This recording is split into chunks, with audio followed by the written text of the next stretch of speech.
Chapter 6 Destiny.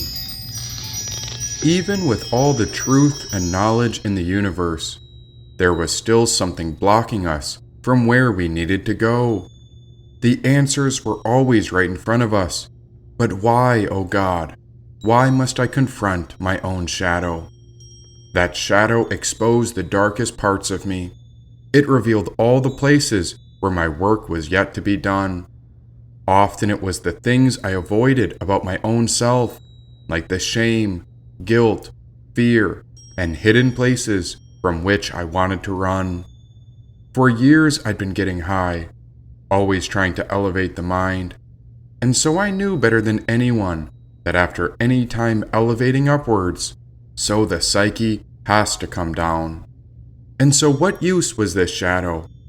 Why was I always haunted by it? I could try to avoid it by getting high again and again, but sooner or later, both the left and right hand of God knew we would have to deal with it.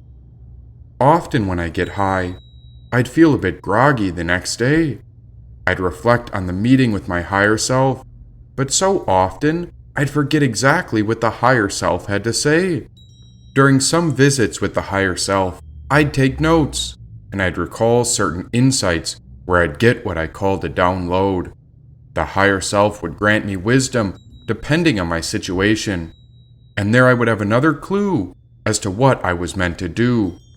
All I could remember was something about the middle way. But since I was no longer in the presence of the higher self, I could not quite grasp what it was trying to convey. And so I spent the morning pondering, but the longer I would think, the more I felt blocked. There was fear within because I knew the shadow was lingering, and so the shadow began approaching like a ticking clock. I need more medicine. But why? Asked the left hand of God. Because. Sit and listen, said the right hand of God. No, I need medicine, and I need to revisit the higher self. You heard what it said last night. We've got to find the middle way, and the only way we're going to find it is if we get high, and that way we'll find the highest help. Now the right hand of God was firm, but the left hand was willing to do whatever it took.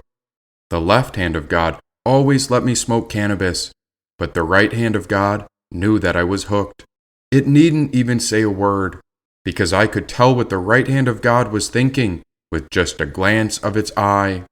It was content to find peace without the help of substance, whereas the left hand of God favored all experience, and so it didn't mind if I would get high.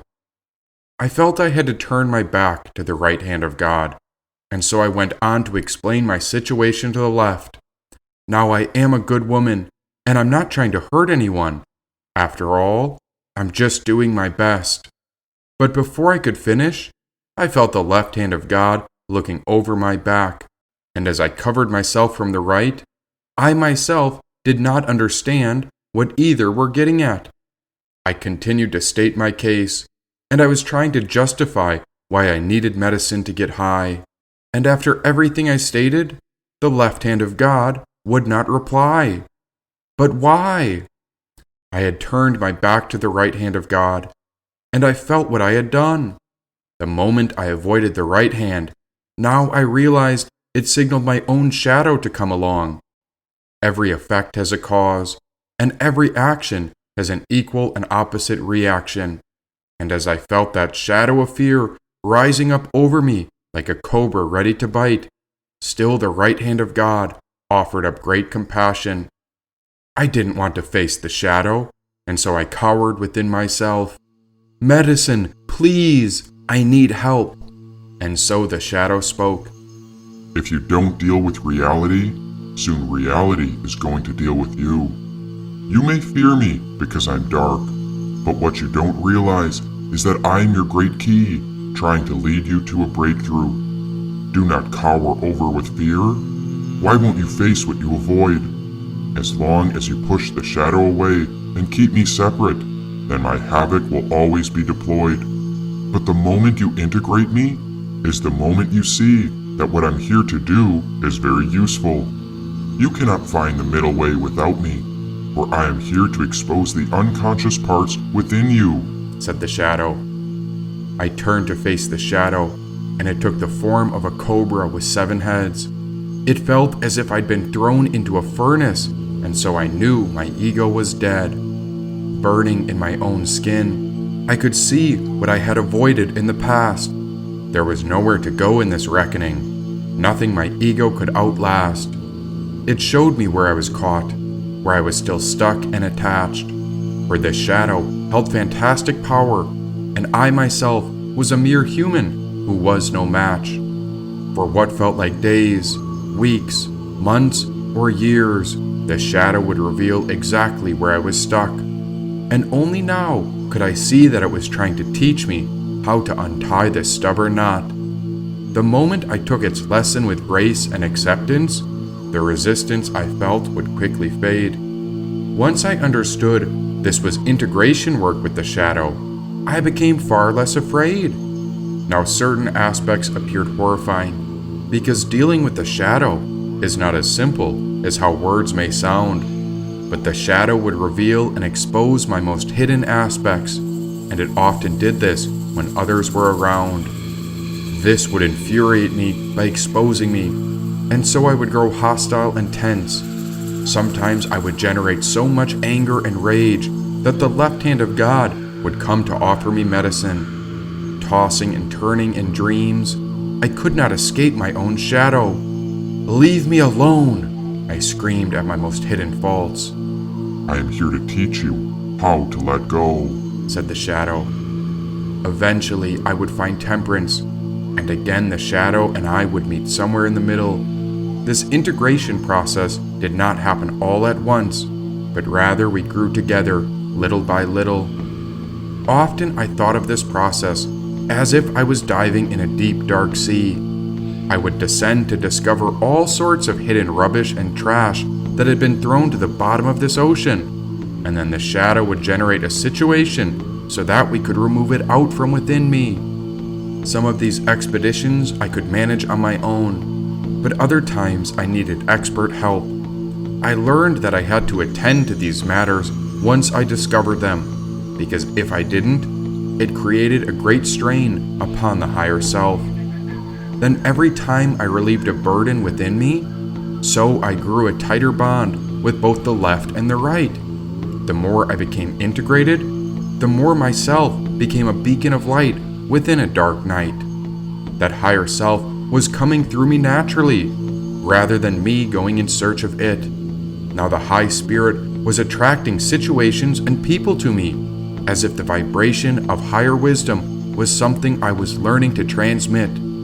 The more I resolved within my shadow, the lighter my soul became, and for the first time, I understood that the shadow was not against me or anyone, and no longer did I feel fear or disdain. It's hard to face the sensitive areas within our psyche. Why, it's like dealing with a wound. It hurts when you touch it, but if you don't deal with it, then the situation won't improve. Imagine if instead of dealing with our trash properly, we just threw it in the rivers or ocean. Eventually, we'd poison the whole world, all because of the cause and effects of our own inner pollution. That's where the shadow comes in. It's that force to awaken us out of our own ignorance. It arises from behind us to show us how to deal with our own faults and tense situations. And the more severe the predicament, the more extreme the shadow acts. Even nature has a shadow, and so she tries to get our attention by storms, hurricanes, and earthquakes which nature casts. Sometimes this shadow work was simple, like washing the dishes or cleaning the house. It could come as a gentle refresh, and it wouldn't be such a terror, like a deep feeling of exposing oneself. Now, if we don't clean or attend to our house in a timely fashion, then the dirt piles up. And so I began to think that shadow work is a continual process of working with it, rather than some force that tries to keep us stuck. Other times the shadow work is quite heavy, and hidden trauma could be something like a broken down car that should be hauled to a junkyard. If you're connected into it, then it's something you're going to have to deal with. even if the situation is really hard. It can feel like weight and pressure, and until the resolution comes, we could feel stuck. That's when we've got to roll up our sleeves and put in the right type of work. It could be like paying off a parking ticket. Oh, what a pain it is to get that type of fine. But once you deal with it, then in the long run, you won't even remember it was ever a problem in your mind. But if you avoid it, then the penalty only increases. Kind of like going to the dentist. The longer you wait, the more likely you are to get cavities. It's all a timely process, and within the act of resolution comes the cure. And so after enough fighting with my own shadow, I finally began to understand what it was there for. It would point out where I gave into fear. It would reveal how I got jealous, angry, or judgmental. And the more I came to recognize my issues and committed to heal them, then in turn, the shadow would act very gentle. Only when I avoided my shadow would I find out how strong and powerful it really was. And if I refused to deal with my hidden or unconscious aspects, then in time, the shadow would emerge and cause all kinds of havoc. For I used to beg the left hand of God and say, I need more medicine. But now I remain open to everything in front of us, and there the right hand of God smiles as it sits and listens. For in time, we established a natural connection to the higher self. That's when I realized the true source of medicine is within. Have you ever noticed how the human body can heal? How one day we get a cut on our finger, and a week or so later, the wound is gone. We are a self-healing wonder, and often we don't even realize the brilliance of our body, mind, and the spirit within. Now when I look back to the shadow, I was not afraid of looking behind my back, because I felt united with the dark parts of myself, and so I had to ask, what is our nature? Our nature is wholeness. We have always been complete. Awakening from the dream of existence, we are spiritual beings living through a body, listening to a mind, powered by a heartbeat, said the shadow. Why was I born? At first the shadow was still and silent, and I was rather curious about this suspense. The ability to foresee consequences before you act is the mark of a profound person. You were born to act as a vehicle for spiritual awakening. The awakening of spiritual matters requires bravery, and so the ignorant ways of the world are dying as the old world is outdated. It is through inconvenience and discomfort that our growth is promoted, said the shadow. What is my vocation? Disruption, change, freedom, invention, and liberation are all aspects of your vocation. Yet it is up to your action to rise to the occasion. You may feel a pressing need within the psyche to break free from constricting identification with material reality and to experience the world of the archetypal mind. Through this, you will be given elemental power, which is a rare ability to discover and find. Any elemental disruption will be totally beyond your control, so expect disruption. For it is the Great Awakener, and it comes to unite our world as one spiritual soul, said the shadow. What is my destiny?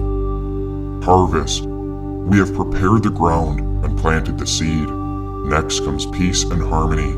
It may require some time of stillness and waiting, for that is how a harvest comes to bloom. Just know that our abundance is coming. The harvest will be ready soon, said the shadow. What is my cross that I have to bear? When it comes to wisdom, messages, signals, and gifts, we must be aware of those who approach under false pretense. You will be called to experience and feel many things, both painful and painless, all for the sake of experience. To feel deeply requires great sensitivity and vulnerability, and so you must remain open to the mystery. In order to protect that which is sacred, we must be open to the uses of adversity, said the shadow. What is my unified self? Partnership. in love, in relationships, in business matters, and in partnering of every kind. You are put on notice not to collapse yourself into this union, for true partnership is achieved only by separate and whole beings who retain their separateness even as they unite. This is the path of the middle way, a perfect balance between the higher and the lower, the left and the right. Here is the ultimate aspect of partnership you are called to consider, for the path of partnership can lead to the realization of a greater union with the divine. The ultimate gift of partnership is to see the divine in all life as sacred. This signifies the gift of freedom, from which flow all other gifts, said the shadow, with the left and right hand of God as our witness. Our shadow held up support from below and behind. Our sight was set upon the middle way. We were heading into the realization of what was timely and divine. The shadow is a great teacher in disguise, and some even say you can master it by doing the dishes, because the cleansing required is work on the kitchen sink level. We all know a mess will pile up if we ever miss the chance to clean it. By no means am I perfectly clean, nor am I an expert on integrating the shadow, but this work can be done as an act of love, and through this we are connected into the deepest parts of our soul.